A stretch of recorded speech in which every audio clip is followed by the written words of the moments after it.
ایک be be مسئلہ پوچھنے آئی، بڑا پریشان کر گئی. لوگوں نے کہا حضور بی بی؟ فرمانے لگے میں نے گھر کے اندر جگہ بنائی ہوئی تھی، ایک پردہ لٹکتا تھا، اس طرف میں بیٹھتا تھا، اس طرف اگر کوئی عورت مسئلہ پوچھنے آتی تو پردے کے اس پار بیٹھ کے وہ بات کرتی. تو میرے بیٹے نے مجھے آ کے بتایا کہ ایک بوڑھی عورت آئی ہے باہر مسئلہ پوچھنے. توجہ کرنا ذرا بات پر. فرماتے پردے کے پیچھے بٹھایا، میں بھی بیٹھ گیا تو بی بی آئی اور جچے تلے لفظوں میں فٹافٹ اس نے بات شروع کر دی. امام صاحب فرماتے بوڑھی تھی پر اس نے بات چھیڑی پردے کے پیچھے بیٹھ کے، تو بڑے جچے تلے 2-3 جملوں میں کہنے لگی امام صاحب مسئلہ پوچھنا ہے. اور میں پوچھو.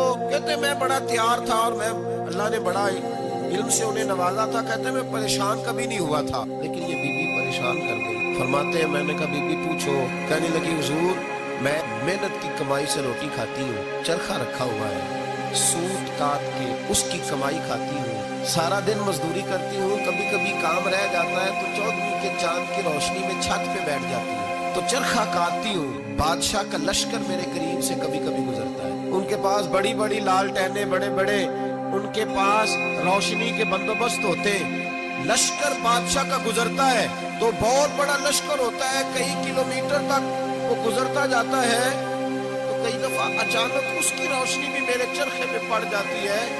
مسئلہ یہ پوچھنا ہے کہ اس روشنی میں جو میں سود کھاتی ہوں اس کی کمائی میرے لیے حلال ہے کہ حرام ہے؟ امام احمد بن حنبل فرماتے ہیں میں تڑپ کے رہا. بی بی تو کبھی کسی نے پوچھا ہی نہیں. اتنی باری